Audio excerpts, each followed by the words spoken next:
श्रियमाष्टकस्तोत्रम् तपसा धर्ममाराध्य पुष्करे भास्करः पुरा धर्मं सूर्यः सुतं प्राप धर्मराजं नमाम्यहम्।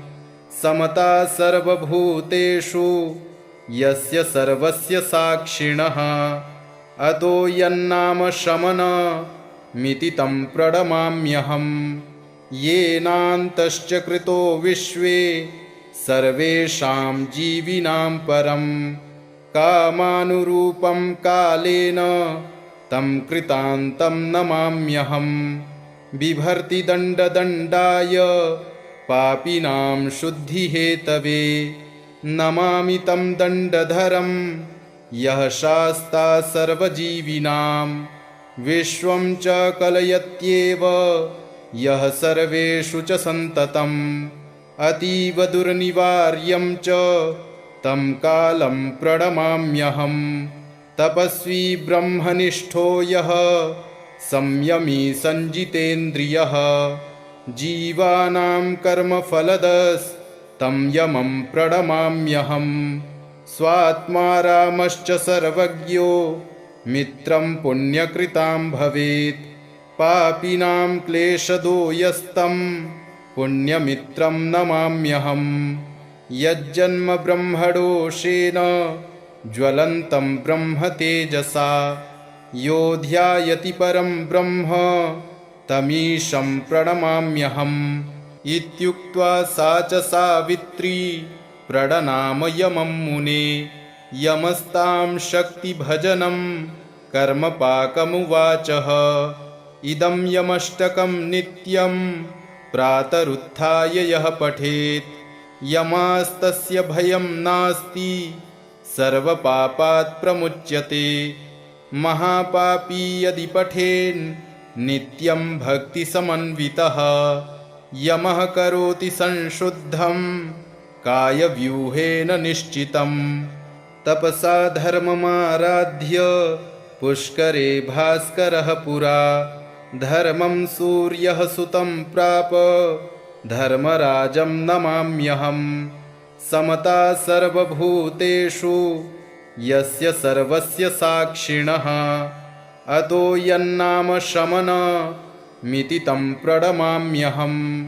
येनान्तश्च कृतो विश्वे सर्वेषां जीविनां परं कामानुरूपं कालेन तं कृतान्तं नमाम्यहम्। बिभर्ति दण्डदण्डाय पापिनां शुद्धिहेतवे नमामि तं दण्डधरं यः शास्ता सर्वजीविनां। विश्वं च कलयत्येव यः सर्वेषु च सन्ततम् अतीव दुर्निवार्यं च तं कालं प्रणमाम्यहम्। तपस्वी ब्रह्मनिष्ठो यः संयमी सञ्जितेन्द्रियः जीवानां कर्मफलदस्तं यमं प्रणमाम्यहम्। स्वात्मा रामश्च सर्वज्ञो मित्रं पुण्यकृतां भवेत् पापिनां क्लेशदो यस्तं पुण्यमित्रं नमाम्यहम्। यज्जन्म ब्रह्मडोषेण ज्वलन्तं ब्रह्म तेजसा यो ध्यायति परं ब्रह्म तमीशं प्रणमाम्यहम्। इत्युक्त्वा सा च सावित्री प्रणनाम यमं मुने यमस्तां शक्तिभजनं कर्मपाकमुवाचः। इदं यमष्टकं नित्यं प्रातरुत्थाय यः पठेत् यमास्तस्य भयं नास्ति सर्वपापात् प्रमुच्यते। महापापी यदि पठेन् नित्यं भक्तिसमन्वितः यमः करोति संशुद्धं कायव्यूहेन निश्चितम्। तपसा धर्ममाराध्य पुष्करे भास्करः पुरा धर्मं सूर्यः सुतं प्राप धर्मराजं नमाम्यहम्। समता सर्वभूतेषु यस्य सर्वस्य साक्षिणः अतो यन्नाम शमनमिति तं प्रणमाम्यहम्। येनान्तश्च कृतो विश्वे सर्वेषां जीविनां परं कामानुरूपं कालेन तं कृतान्तं नमाम्यहम् बिभर्ति दण्डदण्डाय पापिनां शुद्धिहेतवे नमामि तं दण्डधरं यः शास्ता सर्वजीविनां विश्वं च कलयत्येव यः सर्वेषु च सन्ततम् अतीव दुर्निवार्यं च तं कालं प्रणमाम्यहम् तपस्वी ब्रह्मनिष्ठो यः संयमी संजितेन्द्रियः जीवानां कर्मफलदस्तं यमं प्रणमाम्यहम् स्वात्मा रामश्च सर्वज्ञो मित्रं पुण्यकृतां भवेत् पापिनां क्लेशदो यस्तं पुण्यमित्रं नमाम्यहम् यज्जन्म ब्रह्मडोषेण ज्वलन्तं ब्रह्म तेजसा यो ध्यायति परं ब्रह्म तमीशं प्रणमाम्यहम् इत्युक्त्वा सा च सावित्री प्रणनाम यमं मुने यमस्तां शक्तिभजनं कर्मपाकमुवाचः इदं यमष्टकं नित्यं प्रातरुत्थाय यः पठेत् यमास्तस्य भयं नास्ति सर्वपापात् प्रमुच्यते महापापी यदि पठेन् नित्यं भक्तिसमन्वितः यमः करोति संशुद्धं कायव्यूहेन निश्चितं तपसा धर्ममाराध्य पुष्करे भास्करः पुरा धर्मं सूर्यः सुतं प्राप धर्मराजं नमाम्यहम् समता सर्वभूतेषु यस्य सर्वस्य साक्षिणः अतो यन्नाम शमनमिति तं प्रणमाम्यहम् येनान्तश्च कृतो विश्वे सर्वेषां जीविनां परं कामानुरूपं कालेन तं कृतान्तं नमाम्यहम् बिभर्ति दण्डदण्डाय पापिनां शुद्धिहेतवे नमामि तं दण्डधरं यः शास्ता सर्वजीविनां विश्वं च कलयत्येव यः सर्वेषु च सन्ततम् अतीव दुर्निवार्यं च तं कालं प्रणमाम्यहम् तपस्वी ब्रह्मनिष्ठो यः संयमी संजितेन्द्रियः जीवानां कर्मफलदस्तं यमं प्रणमाम्यहम् स्वात्मा रामश्च सर्वज्ञो मित्रं पुण्यकृतां भवेत् पापिनां क्लेशदो यस्तं पुण्यमित्रं नमाम्यहम् यज्जन्म ब्रह्मडोषेण ज्वलन्तं ब्रह्म तेजसा यो ध्यायति परं ब्रह्म तमीशं प्रणमाम्यहम् इत्युक्त्वा सा च सावित्री प्रणनाम यमं मुने यमस्तां शक्तिभजनं कर्मपाकमुवाचः इदं यमष्टकं नित्यं प्रातरुत्थाय यः पठेत् यमास्तस्य भयं नास्ति सर्वपापात् प्रमुच्यते महापापी यदि पठेन् नित्यं भक्तिसमन्वितः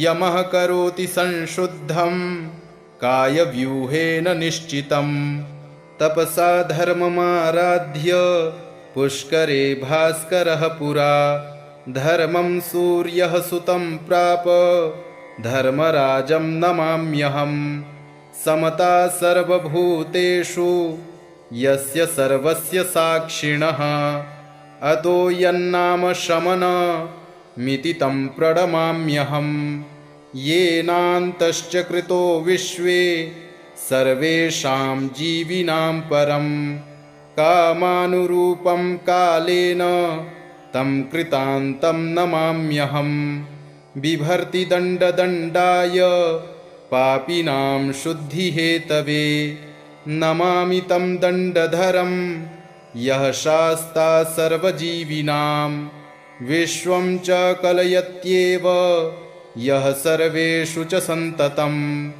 अतीव दुर्निवार्यं च तं कालं प्रणमाम्यहम् तपस्वी ब्रह्मनिष्ठो यः संयमी संजितेन्द्रियः जीवानां कर्मफलदस्तं यमं प्रणमाम्यहम् स्वात्मा रामश्च सर्वज्ञो मित्रं पुण्यकृतां भवेत् पापिनां क्लेशदो यस्तं पुण्यमित्रं नमाम्यहम् यज्जन्म ब्रह्मडोषेण ज्वलन्तं ब्रह्म तेजसा यो ध्यायति परं ब्रह्म तमीशं प्रणमाम्यहम् इत्युक्त्वा सा च सावित्री प्रणनाम यमं मुने यमस्तां शक्तिभजनं कर्मपाकमुवाचः इदं यमष्टकं नित्यं प्रातरुत्थाय यः पठेत् यमास्तस्य भयं नास्ति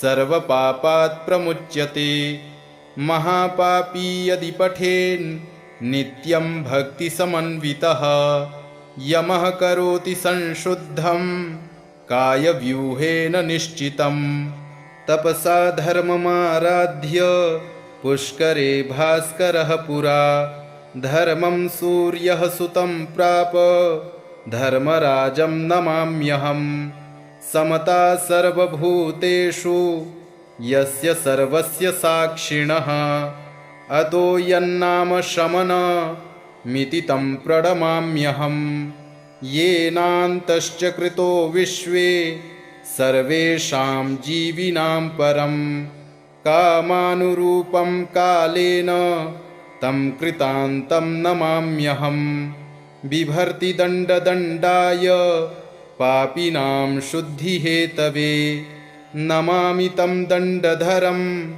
यः शास्ता सर्वजीविनां विश्वं च कलयत्येव यः सर्वेषु च सन्ततम् अतीव दुर्निवार्यं च तं कालं प्रणमाम्यहम् तपस्वी ब्रह्मनिष्ठो यः संयमी संजितेन्द्रियः जीवानां कर्मफलदस्तं यमं प्रणमाम्यहम् स्वात्मा रामश्च सर्वज्ञो मित्रं पुण्यकृतां भवेत् पापिनां क्लेशदो यस्तं पुण्यमित्रं नमाम्यहम् यज्जन्म ब्रह्मडोषेण ज्वलन्तं ब्रह्म तेजसा यो ध्यायति परं ब्रह्म तमीशं प्रणमाम्यहम् इत्युक्त्वा सा च सावित्री प्रणनाम यमं मुने यमस्तां शक्तिभजनं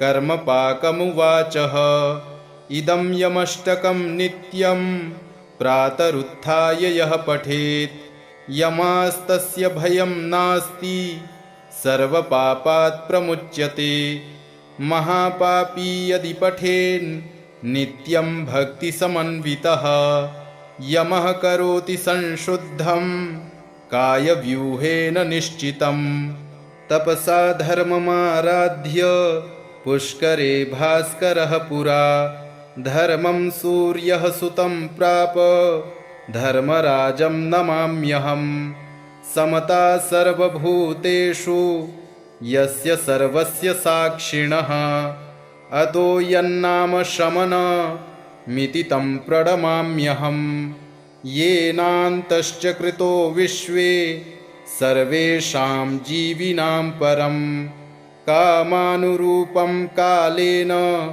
तं कृतान्तं नमाम्यहम् बिभर्ति दण्डदण्डाय पापिनां शुद्धिहेतवे नमामि तं दण्डधरं यः शास्ता सर्वजीविनां विश्वं च कलयत्येव यः सर्वेषु च सन्ततम् अतीव दुर्निवार्यं च तं कालं प्रणमाम्यहम् तपस्वी ब्रह्मनिष्ठो यः संयमी संजितेन्द्रियः जीवानां कर्मफलदस्तं यमं प्रणमाम्यहम् स्वात्मा रामश्च सर्वज्ञो मित्रं पुण्यकृतां भवेत्।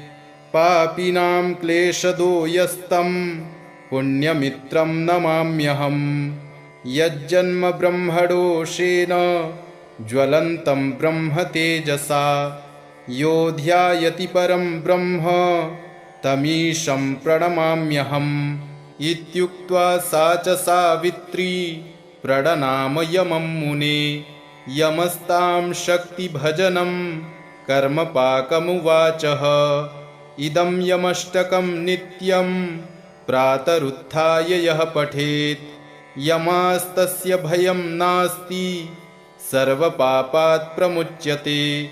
महापापी यदि पठेन् नित्यं भक्तिसमन्वितः यमः करोति संशुद्धं कायव्यूहेन निश्चितम्।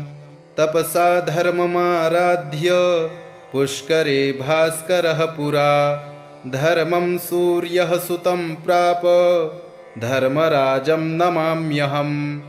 समता सर्वभूतेषु यस्य सर्वस्य साक्षिणः अतो यन्नाम शमनमिति तं प्रणमाम्यहम्।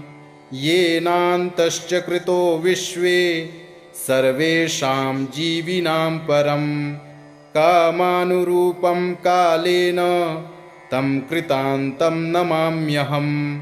बिभर्ति दण्डदण्डाय पापिनां शुद्धिहेतवे नमामि तं दण्डधरं यः शास्ता सर्वजीविनां। विश्वं च कलयत्येव यः सर्वेषु च सन्ततम् अतीव दुर्निवार्यं च तं कालं प्रणमाम्यहम्। तपस्वी ब्रह्मनिष्ठो यः संयमी सञ्जितेन्द्रियः जीवानां कर्मफलदस्तं यमं प्रणमाम्यहम्। स्वात्मा रामश्च सर्वज्ञो मित्रं पुण्यकृतां भवेत्। पापिनां क्लेशदो यस्तं पुण्यमित्रं नमाम्यहम्। यज्जन्म ब्रह्मडोषेण ज्वलन्तं ब्रह्म तेजसा यो ध्यायति परं ब्रह्म तमीशं प्रणमाम्यहम्। इत्युक्त्वा सा च सावित्री प्रणनाम यमं मुने। यमस्तां शक्तिभजनं कर्मपाकमुवाचः। इदं यमष्टकं नित्यं प्रातरुत्थाय यः पठेत् यमास्तस्य भयं नास्ति सर्वपापात् प्रमुच्यते। महापापी यदि पठेन् नित्यं भक्तिसमन्वितः यमः करोति संशुद्धं कायव्यूहेन निश्चितम्। तपसा धर्ममाराध्य पुष्करे भास्करः पुरा धर्मं सूर्यः सुतं प्राप धर्मराजं नमाम्यहम्। समता सर्वभूतेषु यस्य सर्वस्य साक्षिणः अतो यन्नाम शमनमिति तं प्रणमाम्यहम्। येनान्तश्च कृतो विश्वे सर्वेषां जीविनां परं कामानुरूपं कालेन तं कृतान्तं नमाम्यहम्। बिभर्ति दण्डदण्डाय पापिनां शुद्धिहेतवे नमामि तं दण्डधरं यः शास्ता सर्वजीविनां। विश्वं च कलयत्येव यः सर्वेषु च सन्ततम् अतीव दुर्निवार्यं च तं कालं प्रणमाम्यहम्। तपस्वी ब्रह्मनिष्ठो यः संयमी सञ्जितेन्द्रियः जीवानां कर्मफलदस्तं यमं प्रणमाम्यहम्। स्वात्मा रामश्च सर्वज्ञो मित्रं पुण्यकृतां भवेत्। पापिनां क्लेशदो यस्तं पुण्यमित्रं नमाम्यहम्। यज्जन्म ब्रह्मडोषेण ज्वलन्तं ब्रह्म तेजसा यो ध्यायति परं ब्रह्म तमीशं प्रणमाम्यहम्। इत्युक्त्वा सा च सावित्री प्रणनाम यमं मुने। यमस्तां शक्तिभजनं कर्मपाकमुवाचः इदं यमष्टकं नित्यं प्रातरुत्थाय यः पठेत् यमास्तस्य भयं नास्ति सर्वपापात् प्रमुच्यते। महापापी यदि पठेन् नित्यं भक्तिसमन्वितः यमः करोति संशुद्धं कायव्यूहेन निश्चितम्। तपसा धर्ममाराध्य पुष्करे भास्करः पुरा धर्मं सूर्यः सुतं प्राप धर्मराजं नमाम्यहम्। समता सर्वभूतेषु यस्य सर्वस्य साक्षिणः अतो यन्नाम शमनमिति तं प्रणमाम्यहम्। येनान्तश्च कृतो विश्वे सर्वेषां जीविनां परं कामानुरूपं कालेन तं कृतान्तं नमाम्यहम्। बिभर्ति दण्डदण्डाय पापिनां शुद्धिहेतवे नमामि तं दण्डधरं यः शास्ता सर्वजीविनां। विश्वं च कलयत्येव यः सर्वेषु च सन्ततम् अतीव दुर्निवार्यं च तं कालं प्रणमाम्यहम्।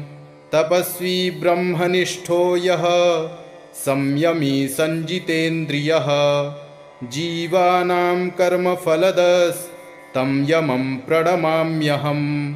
स्वात्मा रामश्च सर्वज्ञो मित्रं पुण्यकृतां भवेत् पापिनां क्लेशदो यस्तं पुण्यमित्रं नमाम्यहम्।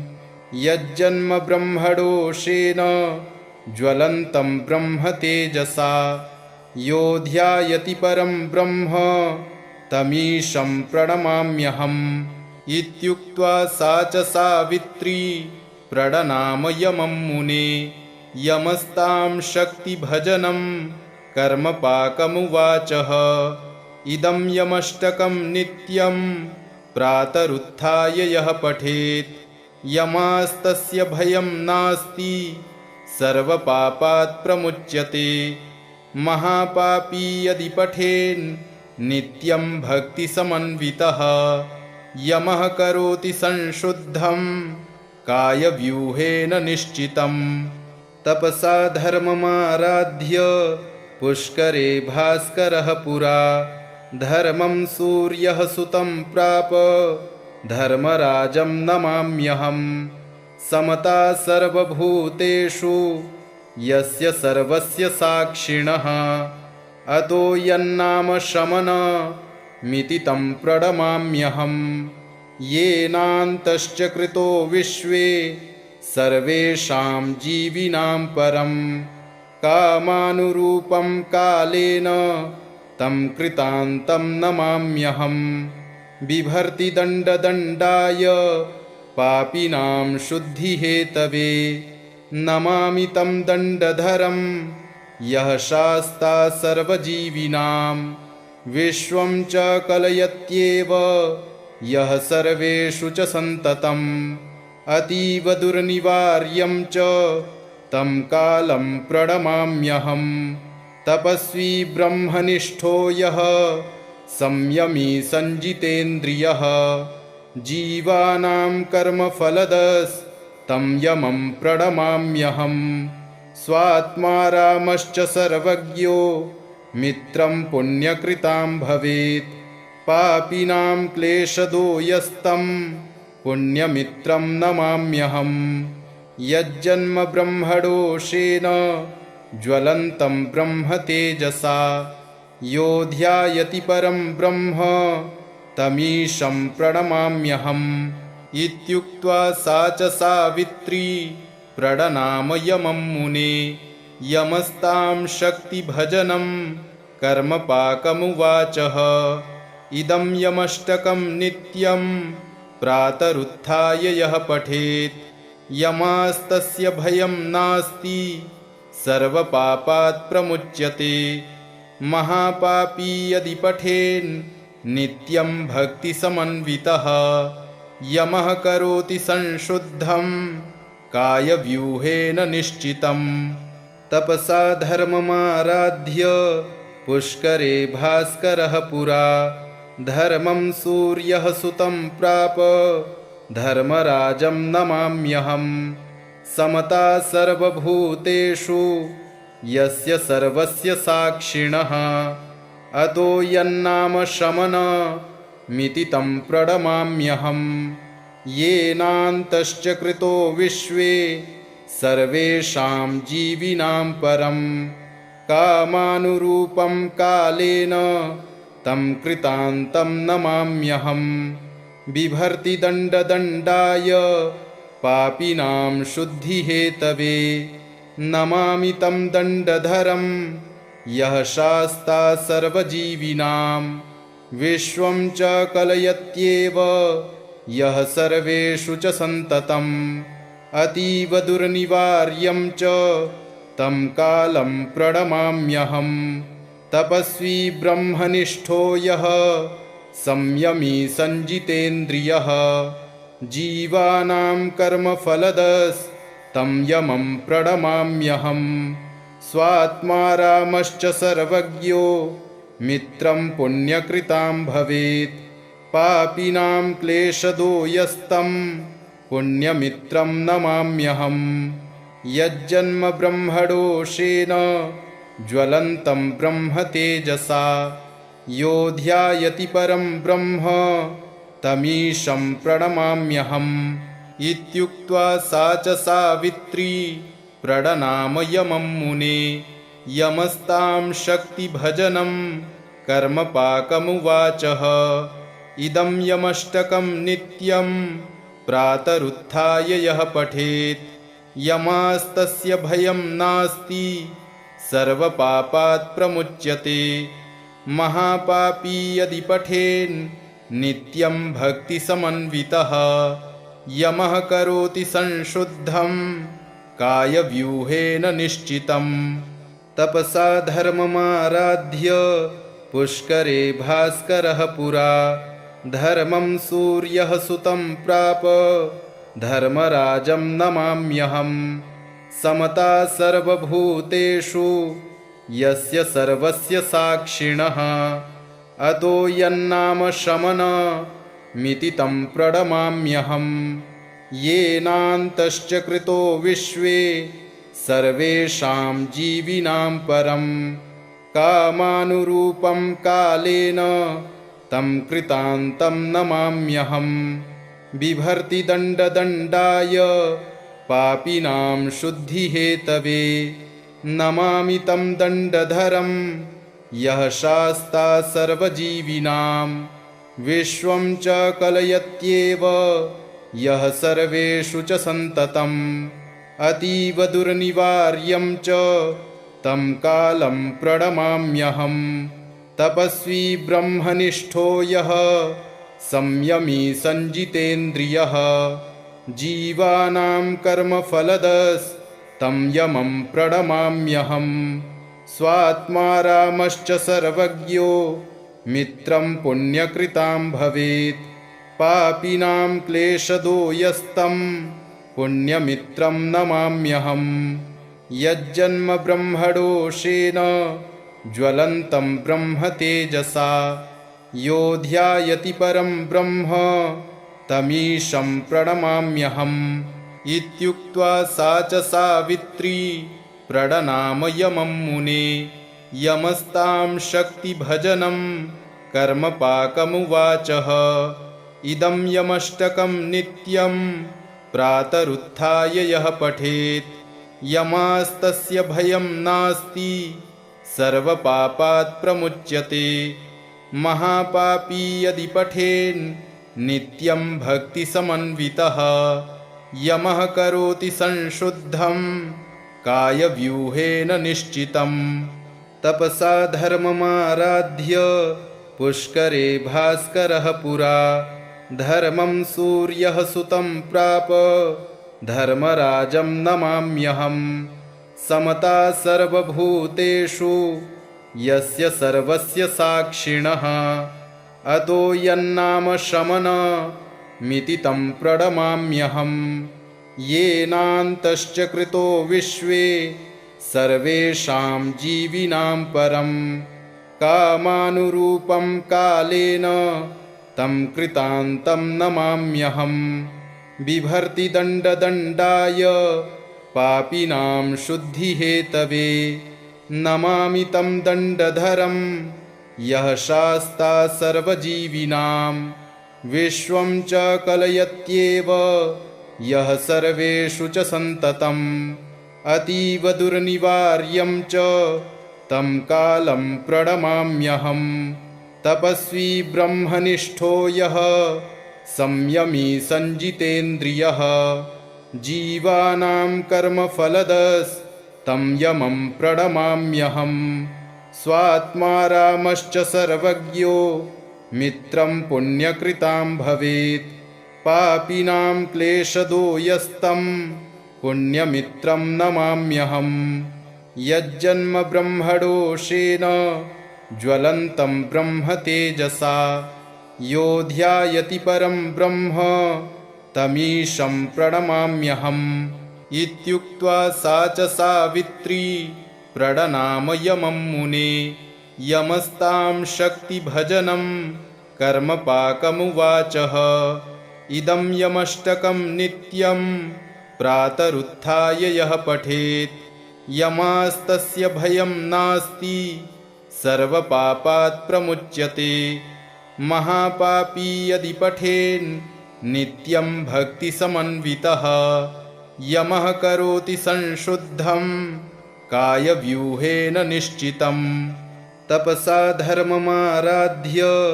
पुष्करे भास्करः पुरा धर्मं सूर्यः सुतं प्राप धर्मराजं नमाम्यहम् समता सर्वभूतेषु यस्य सर्वस्य साक्षिणः अतो यन्नाम शमनमिति तं प्रणमाम्यहम् येनान्तश्च कृतो विश्वे सर्वेषां जीविनां परम् कामानुरूपं कालेन तं कृतान्तं नमाम्यहम् बिभर्ति दण्डदण्डाय पापिनां शुद्धिहेतवे नमामि तं दण्डधरं यः शास्ता सर्वजीविनां विश्वं च कलयत्येव यः सर्वेषु च सन्ततम् अतीव दुर्निवार्यं च तं कालं प्रणमाम्यहम्